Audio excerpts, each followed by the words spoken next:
نحمدہ ونصلی علی رسولہ الکریم اعوذ باللہ من الشیطان الرجیم بسم اللہ الرحمن الرحیم شہر رمضان الذی انزل فیہ القرآن ھدی للناس وبینات من الھدی والفرقان۔ رمضان کا مہینہ وہ ہے جس میں کہ قرآن مجید نازل ہوا ہے، جو لوگوں کے لیے ہدایت ہے اور اس میں روشن نشانیاں ہیں ہدایت کی، اور وہ فرقان ہے۔ محترم بزرگوں، بھائیوں، دوستوں، ماؤں، بہنوں، بیٹیوں، چند ایام کے بعد پھر ماہ مبارک رمضان آ رہا ہے۔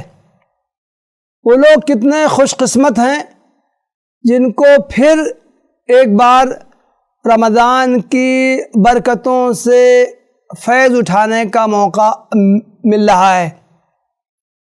کتنے لوگ ہیں جو گزشتہ سال رمضان میں وہ زندہ تھے، انہوں نے روزے بھی رکھے تھے، لیکن اس کے بعد ان کا انتقال ہو گیا۔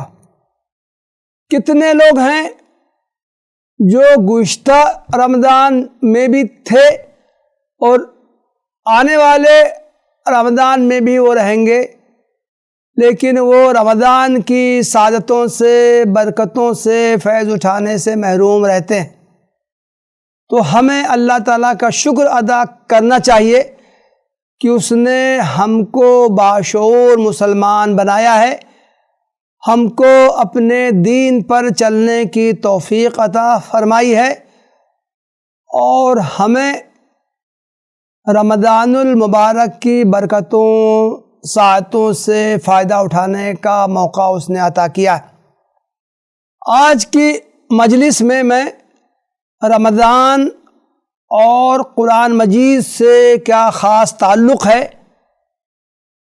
ماہ رمضان میں ہم قرآن مجید سے کس طرح اپنے تعلق میں اضافہ کر سکتے ہیں، اس پر میں چند باتیں عرض کرنے کی کوشش کروں گا۔ محترم بھائیوں، بہنوں، ماہ رمضان کو قرآن مجید سے ایک خاص نسبت ہے۔ میں نے ابھی جو سورہ البقرہ کی آیت نمبر 185 کی آپ کے سامنے تلاوت کی ہے، اس میں یہ اللہ تعالیٰ نے فرمایا ہے کہ ماہ رمضان میں اس نے قرآن مجید کو نازل کیا ہے۔ اس بات کا تذکرہ قرآن میں دیگر مقامات پر بھی کیا گیا ہے۔ سورہ القدر میں اللہ تعالیٰ کا ارشاد ہے، اِنَّا أَنزَلْنَاهُ فِي لَيْلَةِ الْقَدْرِ وَمَا أَدْرَاكَ مَا لَيْلَةُ الْقَدْرِ لَيْلَةُ الْقَدْرِ خَيْرٌ مِّنْ أَلْفِ شَهْرٍ۔ ہم نے اسے یعنی قرآن کو شب قدر میں نازل کیا ہے۔ تم کیا جانو کہ شب قدر کیا ہے؟ شب قدر 1 مہینوں سے بہتر ہے۔ قرآن مجید میں دوسرے مقام پر سورہ الدخان میں کہا گیا ہے، اِنَّا أَنزَلْنَاهُ فِي لَيْلَةٍ مُبَارَكَةٍ إِنَّا كُنَّا مُنذِرِينَ فِيهَا يُفْرَقُ كُلُّ أَمْرٍ حَكِيمٍ۔ ہم نے قرآن کو ایک مبارک رات میں نازل کیا ہے، ہم ڈرانے والے ہیں، اور اس رات میں ہر حکمت والے معاملے کا فیصلہ کر دیا جاتا ہے۔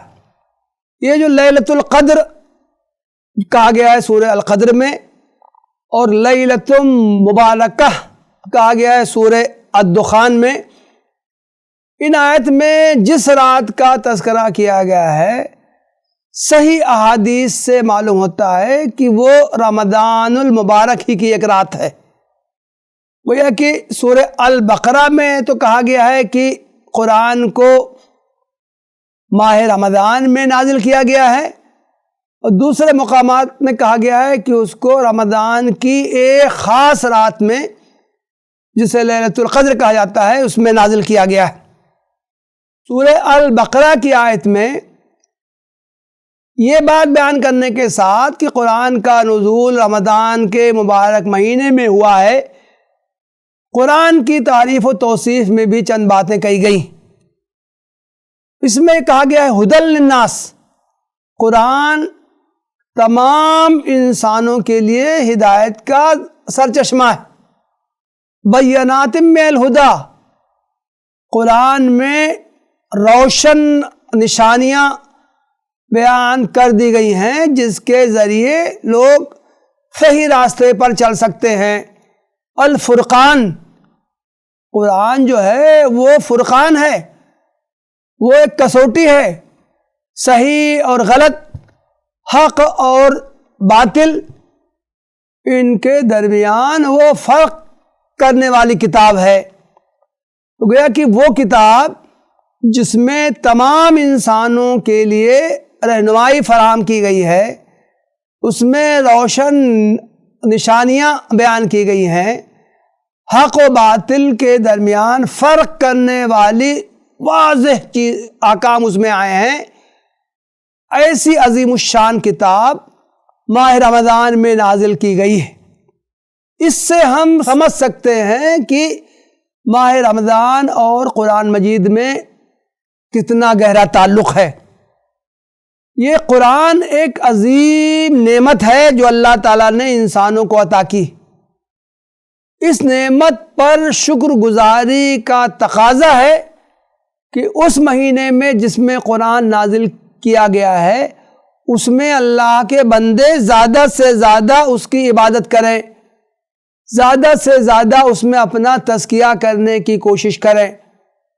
ایک دوسرا نکتہ جو رمضان اور قرآن کو جمع کرنے والا ہے وہ ہے تقوی۔ تقوی کا تذکرہ رمضان کے روزوں کے تعلق سے کیا گیا ہے اور تقوی کا تذکرہ قرآن مجید کے تعلق سے بھی کیا گیا ہے۔ روزے کے تعلق سے اللہ تعالیٰ کا ارشاد ہے، یا ایھا الذین آمنوا کتب علیکم الصیام کما کتب علی الذین من قبلکم لعلکم تتقون۔ یہ سورہ البقرہ کی آیت نمبر 183۔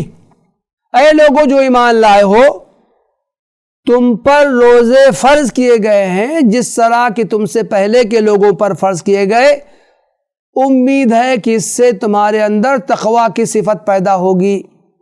اور ٹھیک یہی بات قرآن کے تعلق سے بھی کہی گئی ہے۔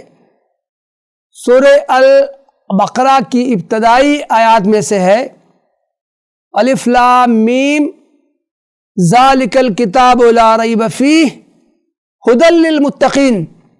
الف لام میم یہ کتاب ہے، اس میں ذرا بھی شک و شبہ نہیں ہے، اور یہ ہدایت ہے ان لوگوں کے لیے جن کے اندر تقوی کی صفت موجود ہوتی ہے۔ تو گویا کہ ان دونوں آیتوں سے معلوم ہوا کہ قرآن کا حقیقی فیض صرف ان لوگوں کے لیے ہے جن کے اندر تقوی کی روح پائی جاتی ہو، اور تقوی کی تربیت کا خاص ذریعہ روزہ کی عبادت ہے۔ رمضان کے روزے رکھ کر آدمی کے اندر تقوی کی صفت پیدا ہو سکتی ہے، اسی طرح قرآن سے وہ لوگ فائدہ اٹھا سکتے ہیں جن کے اندر تقوی کا مادہ پایا جاتا ہو۔ رمضان اور قرآن کے درمیان اس گہرے تعلق کا اظہار بعض احادیث سے بھی ہوتا ہے۔ حضرت عبداللہ ابن عمرو ابن العاص رضی اللہ عنہ سے مروی ہے کہ اللہ کے رسول صلی اللہ علیہ وسلم نے ارشاد فرمایا، الصیام والقرآن یشفعان، روز قیامت روزہ اور قرآن دونوں بارگاہ الہی میں سفارش کریں گے۔ روزہ یہ کہے گا، اے میرے رب، میں نے اس شخص کو کھانے سے، پینے سے، شہوت پوری کرنے سے روکے رکھا، اے اللہ تعالیٰ تو اس کے حق میں میری شفاعت قبول فرما۔ اسی طرح قرآن کہے گا، اے اللہ، میں نے اس کو رات میں سونے سے روکے رکھا، اس نے محض تیری خوشنودی میں رات کو بیدار رہ کر عبادت کی، قرآن کی تلاوت کی۔ اے اللہ تعالیٰ تو اس کے حق میں میری سفارش قبول فرما۔ چنانچہ حدیث میں ہے فیشفعان، یعنی ان دونوں کی سفارش قبول کی جائے گی۔ محترم بھائیوں بہنوں، قرآن سے تو اہل ایمان کا تعلق ہر زمانے میں گہرا ہونا چاہیے، اس لیے کہ قرآن کتاب ہدایت ہے، اس میں زندگی گزارنے کا طریقہ بیان کیا گیا ہے۔ لیکن رمضان اور قرآن کے خصوصی تعلق کا تقاضا یہ ہے کہ رمضان میں اہل ایمان کے قرآن سے تعلق میں غیر معمولی اضافہ ہو جانا چاہیے۔ اس بات پر کہا جا سکتا ہے کہ رمضان میں تو اہل ایمان کا تعلق قرآن سے بڑھ جاتا ہے، یہ تو ہمارا یہ مشاہدہ ہوتا ہے۔ رمضان میں لوگ قرآن مجید کی زیادہ سے زیادہ تلاوت کرنے کی کوشش کرتے ہیں، نماز تراویح کا اہتمام کرتے ہیں، اس میں وہ قرآن سنتے ہیں۔ تو ماہ رمضان میں تو مسلمانوں کے قرآن سے تعلق میں اضافہ ہو ہی جاتا ہے۔ تو یہ بات کہنے کی کیا معقولیت ہے کہ ماہ رمضان میں قرآن سے تعلق میں اضافہ ہو جانا چاہیے؟ صحیح بات یہ ہے کہ مسلمانوں کا رمضان میں قرآن سے جو تعلق دکھائی دیتا ہے وہ بے روح اور پسمردہ ہوتا ہے، اس کی حیثیت محض رسم کی ہوتی ہے جو روح سے بالکل خالی ہوتی ہے۔ رمضان کا آغاز تراویح سے ہوتا ہے، تمام مسلمانوں کی کوشش ہوتی ہے کہ وہ تراویح میں قرآن سننے کا اہتمام کریں۔ بہت سی مسجدوں میں پورے رمضان میں ایک مرتبہ قرآن کو ختم کیا جاتا ہے، بعض مسجدوں میں ایک ماہ میں 2 مرتبہ ختم کیا جاتا ہے، بعض حفاظ ایک ہفتے میں پورا قرآن ختم کر دیتے ہیں، بعض 5 دن میں ختم کرتے ہیں، بعض تو 3 دن میں ختم کرتے ہیں، اور کچھ تو پورے ایک ہی رات میں پورا قرآن پڑھنے کی کوشش کرتے ہیں۔ کم سے کم وقت میں قرآن کو ختم کرنے کی دھن میں الفاظ قرآن کو صحیح طریقے سے ادا کرنے کا خیال ہی نہیں آتا۔ بعض حفاظ تو قرآن مجید کو اتنا تیز پڑھتے ہیں کہ آیات کے جو آخر میں یعلمون و تعلمون آتا ہے بس وہی سمجھ میں آتا ہے، اس کے علاوہ قرآن میں کیا پڑھا جا رہا ہے یہ بالکل لوگوں کی سمجھ میں نہیں آتا۔ تو گویا کہ حفاظ کو پڑھنے میں اور نمازیوں کو سننے میں بس اس کی فکر ہوتی ہے کہ کم سے کم وقت میں زیادہ سے زیادہ قرآن پڑھ لیا جائے یا سن لیا جائے۔ قرآن میں کیا پڑھا گیا ہے اس کی طرف تو کسی کی توجہ مبذول نہیں ہوتی۔ تراویح سے ہٹ کے انفرادی طور بھی قرآن کی تلاوت کرنے کی کوشش کی جاتی، کم سے کم 1 مہینے میں ایک بار تو قرآن کو ختم کرنے کا خصوصی اہتمام کیا جاتا ہے، ورنہ تو بہت سے مسلمان پورے مہینے میں 2 بار قرآن ختم کرتے ہیں، بعض لوگ 3 بار ختم کرتے ہیں، بعض لوگ 5 بار ختم کرتے ہیں، اور کچھ لوگ تو اس سے بھی زیادہ مرتبہ قرآن کو ختم کرنے کی کوشش کرتے ہیں۔ انہیں یہ بتایا گیا ہے کہ رمضان میں اعمال کا اجر بہت زیادہ بڑھا دیا جاتا ہے، 70 گنا، بلکہ اس سے بھی زیادہ اللہ تعالیٰ ہر عمل پر ثواب عطا کرتا ہے۔ زیادہ سے زیادہ ثواب کمانے کی دھن میں اہل ایمان کو یہ خیال ہی نہیں رہتا ہے کہ قرآن کو سمجھ کر پڑھنے کی چیز ہے۔ قرآن کتاب ہدایت ہے، قرآن میں زندگی گزارنے کا طریقہ بتایا گیا ہے، قرآن میں یہ بتایا گیا ہے کہ کن کاموں سے اللہ تعالیٰ خوش ہوتا ہے، کن کاموں سے ناراض ہوتا ہے۔ قرآن میں یہ بتایا گیا ہے کہ کون سے کام کیے جائیں گے تو اس سے اللہ تعالیٰ کی رضا حاصل ہوگی اور آخرت میں جنت کے انعامات سے نوازا جائے گا۔ قرآن میں بیان کیا گیا ہے کہ کون سے کام ہیں جو اللہ تعالیٰ کے غضب کو بھڑکانے والے ہیں، اگر ان کا ارتکاب کیا جائے گا تو آخرت میں جہنم میں ڈالا جائے گا۔ اگر قرآن کو بے سمجھے بوجھے پڑھا جائے تو ظاہر ہے کہ یہ باتیں علم ہی میں نہیں آئیں گی۔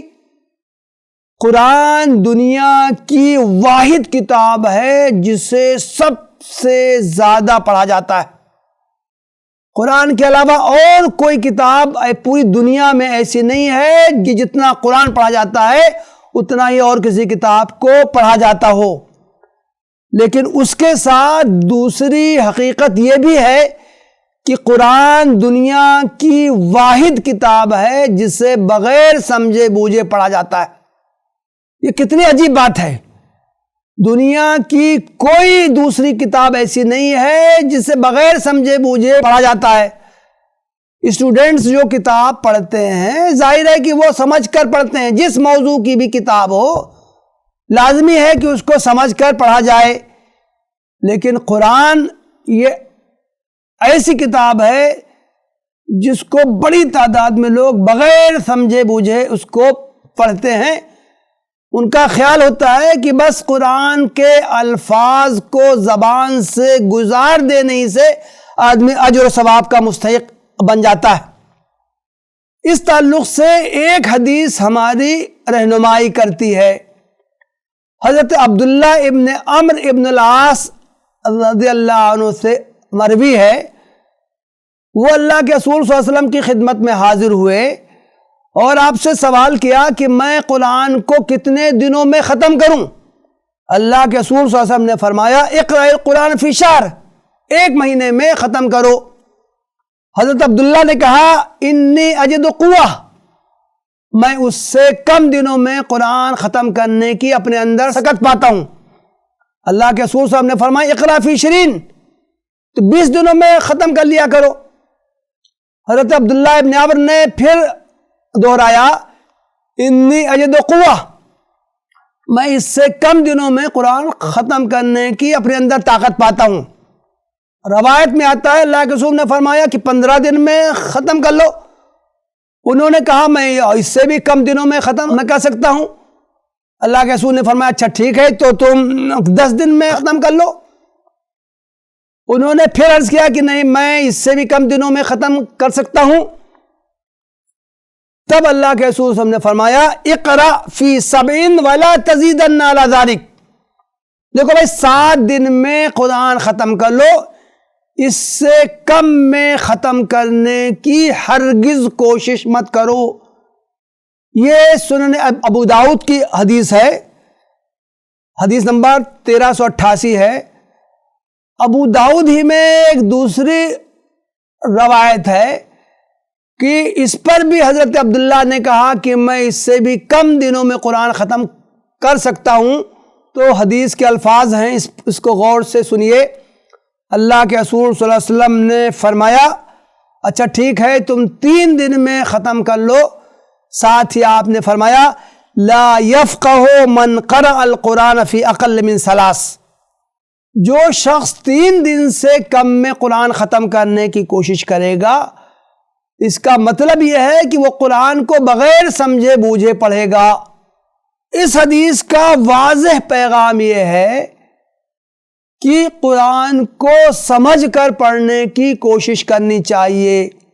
اللہ کے رسول صلی اللہ علیہ وسلم نے قرآن کو اس طرح پڑھنے سے منع کیا ہے کہ قرآن کے الفاظ تو آدمی کی زبان سے گزرتے ہوئے چلے جائیں لیکن اس کو معلوم نہ ہو پائے کہ قرآن میں کیا باتیں کہی گئی ہیں۔ محترم بھائیوں بہنوں، میں آپ کو چند ایسی باتیں بتانا چاہتا ہوں کہ ہمیں رمضان المبارک میں قرآن کی تلاوت کرتے ہوئے ان کو ملحوظ رکھنا چاہیے۔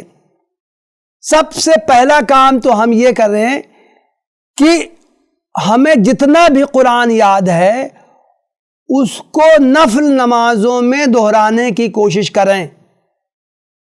صحیح حدیث میں آیا ہے، اللہ کے رسول صلی اللہ علیہ وسلم نے فرمایا من قام رمضان ایمانا واحتسابا غفر له ما تقدم من ذنبه، جس شخص نے رمضان کی راتوں میں قیام کیا ایمان کی حالت میں اور اللہ تعالیٰ سے اجر کی امید میں، اللہ تعالیٰ اس کے پچھلے تمام گناہوں کو بخش دے گا۔ یہ حدیث صحیح بخاری اور صحیح مسلم اور دوسری کتابوں میں آئی۔ رمضان کی راتوں میں قیام کا مطلب یہی ہے کہ ان میں نوافل کا اہتمام کیا جائے اور نوافل میں قرآن کی تلاوت کرنے کی کوشش کی جائے۔ تراویح کی نمازوں میں تو قرآن سنا ہی جاتا ہے، تراویح کے علاوہ بھی ہمیں جب بھی نفل پڑھنے کی توفیق ملے، دن میں یا رات میں، سحری کے وقت ہم اٹھیں تو اس وقت بھی اگر ہمیں کچھ رکعتیں پڑھنے کی توفیق ملے تو ہمیں کوشش کرنی چاہیے کہ ہمیں جتنا قرآن یاد ہے اس کو ہم نوافل میں پڑھنے کی کوشش کریں۔ دوسرا کام ہمیں یہ کرنا چاہیے کہ ہم جتنی تلاوت کریں اتنا اس کا ترجمہ ضرور پڑھنے کی کوشش کریں، بغیر سمجھے بوجھے بغیر ترجمہ پڑھے۔ ہم 2 پارہ پڑھ لیں ایک دن میں، 3 پارہ پڑھ لیں، اس کے مقابلے میں یہ بہتر ہے کہ ہم کم پڑھیں، 3 پارہ کے بجائے 2 پارے پڑھیں، 2 پارے کے بجائے 1 ہی پارہ پڑھیں، لیکن جتنا پڑھیں اس کا ترجمہ بھی اس کے ساتھ ساتھ ہم پڑھ لیں۔ حضرت عبداللہ ابن عباس سے ایک روایت مروی ہے کہ میں قرآن کی طویل صورتیں بغیر سمجھے پڑھوں، اس سے بہتر میں سمجھتا ہوں کہ میں قرآن کا کم حصہ پڑھوں، چھوٹی صورتیں پڑھوں، لیکن ان کو میں سمجھ کر پڑھوں۔ تیسرا کام ہمیں یہ کرنے کی کوشش کرنی چاہیے کہ قرآن مجید میں جو دعائیں مذکور ہیں مختلف انبیاء کی، خاتم النبیین حضرت محمد صلی اللہ علیہ وسلم کی، یا دوسرے لوگوں کی زبانی قرآن میں جو دعائیں مذکور ہیں، ان دعاؤں کو ہم یاد کر لیں اور پھر آئندہ ان کو پڑھنے کا اہتمام کریں۔ قرآنی دعاؤں کے نام سے بعض کتابچے بھی شائع کر دیے گئے ہیں، ان میں سے ہم کسی کتابچے کو حاصل کریں اور ان دعاؤں کو رمضان میں یاد کرنے کا ہم اہتمام کریں۔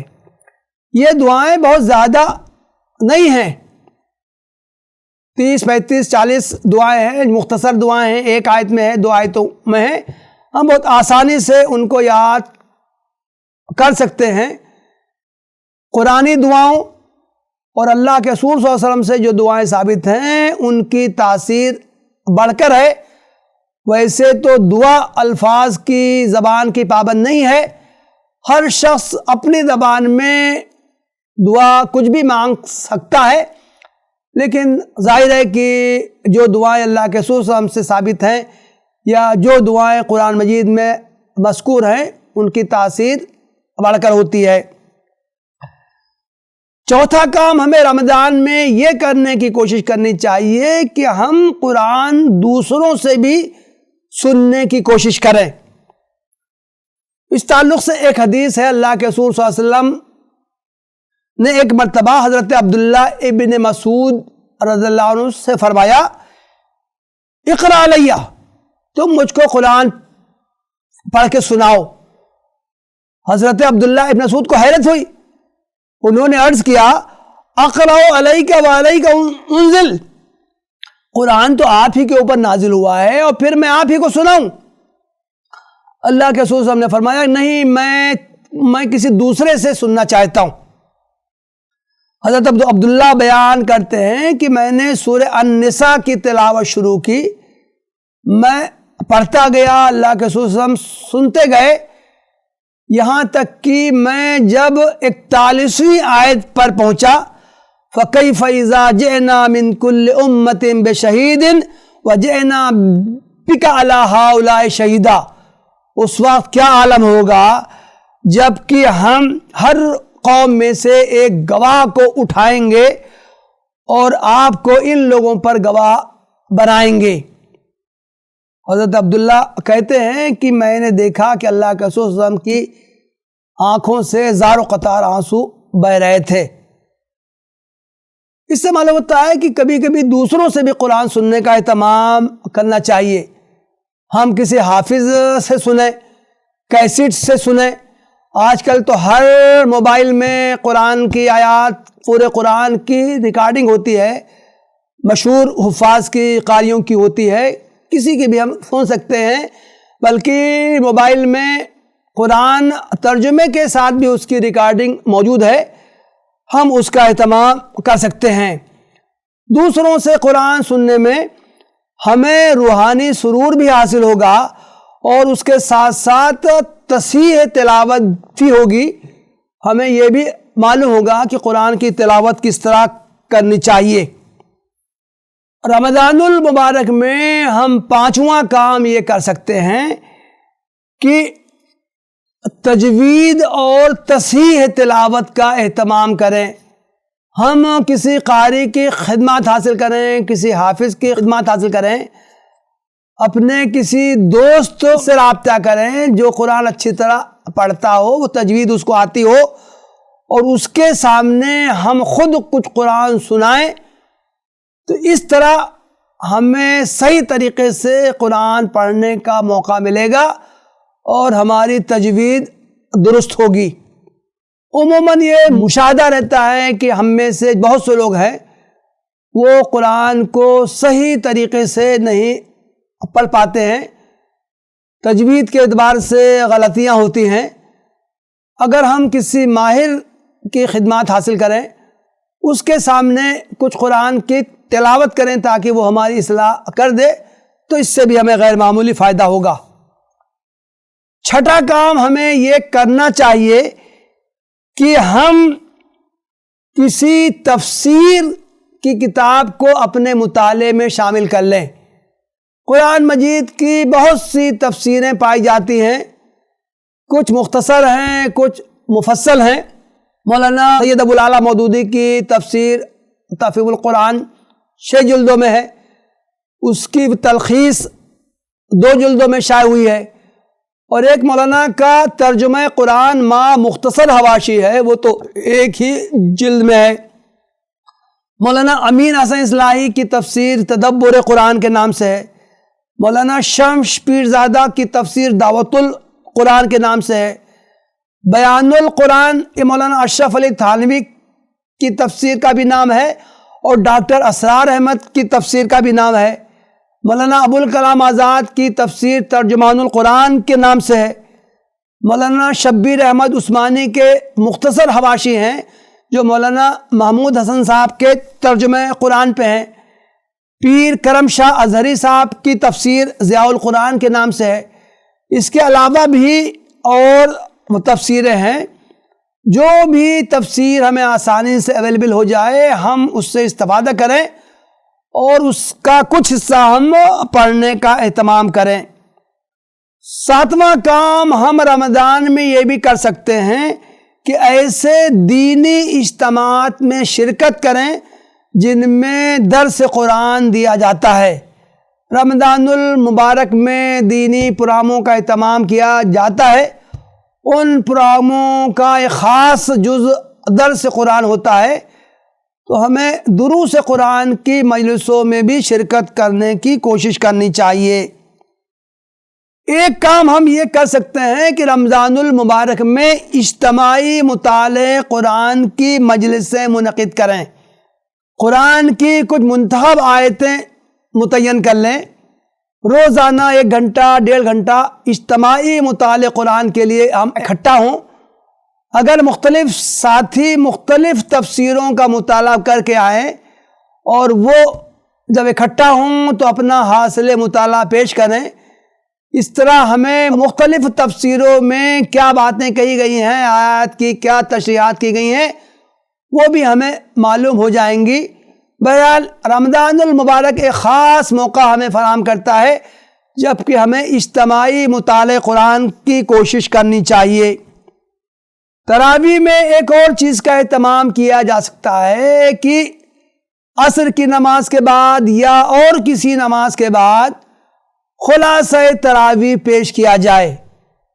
تراویح میں جتنے رکوع پڑھنے ہیں ان میں کیا اہم باتیں بیان کی گئی ہیں، 5 7 منٹ 10 منٹ میں اس کا خلاصہ پیش کیا جائے۔ کوئی شخص خلاصہ پیش کرے اور تمام لوگ بیٹھ کے اس کو سنیں۔ اس طریقے سے بھی قرآن کی جو بنیادی جو تعلیمات ہیں وہ ہمارے سامنے آئیں گی، اور اس طرح پورے قرآن میں کیا اہم باتیں کہی گئی ہیں، کن چیزوں کا حکم دیا گیا ہے، کن چیزوں سے روکا گیا ہے، یہ ساری تعلیمات ہمارے سامنے ایک مہینے میں آ جائیں گی۔ اور ایک کام ہم رمضان میں یہ بھی کر سکتے ہیں کہ ہم ایسی کتابوں کا مطالعہ کریں جن میں قرآن کی تعلیمات پیش کی گئی ہوں۔ قرآنی تعلیمات کے نام سے متعدد کتابیں شائع ہوئی ہیں۔ ایک کتاب مولانا محمد یوسف اصلاحی صاحب کی ہے، 2 جلدوں میں ہے، بہت مشہور کتاب ہے جس میں کہ قرآن کی اہم تعلیمات پیش کی گئی ہیں۔ اس کے علاوہ اس نوعیت کی اور بھی بہت سی کتابیں مارکیٹ میں موجود ہیں جن میں قرآن کی اہم اور بنیادی تعلیمات بیان کی گئی ہیں۔ رمضان المبارک میں ہمیں ایسی کتابوں کا بھی مطالعہ کرنا چاہیے۔ خلاصہ یہ کہ ماہ رمضان ماہ قرآن کی حیثیت رکھتا ہے۔ رمضان اور قرآن کے درمیان گہرا تعلق پایا جاتا ہے۔ ہماری زندگیوں سے بھی اس کا اظہار ہونا چاہیے کہ ہم جہاں ایک طرف رمضان میں روزے رکھیں، رمضان کی راتوں میں نوافل کا اہتمام کریں، وہیں ساتھ ہی ہماری کوشش یہ بھی ہونی چاہیے کہ رمضان میں قرآن مجید سے ہمارے تعلق میں اضافہ ہو اور ہم قرآن کو محض بے سمجھے بوجھے زیادہ سے زیادہ پڑھنے کی کوشش ہی نہ کریں، بلکہ رمضان میں ہم اس بات کا بھی اہتمام کریں کہ ہم جو کچھ قرآن پڑھیں گے اس کو سمجھنے کی بھی کوشش کریں گے۔ اللہ تعالیٰ سے یہ دعا ہے کہ ہم سب کو ان باتوں پر عمل کرنے کی توفیق عطا فرمائے۔ وآخر دعوانا الحمدللہ رب العالمین۔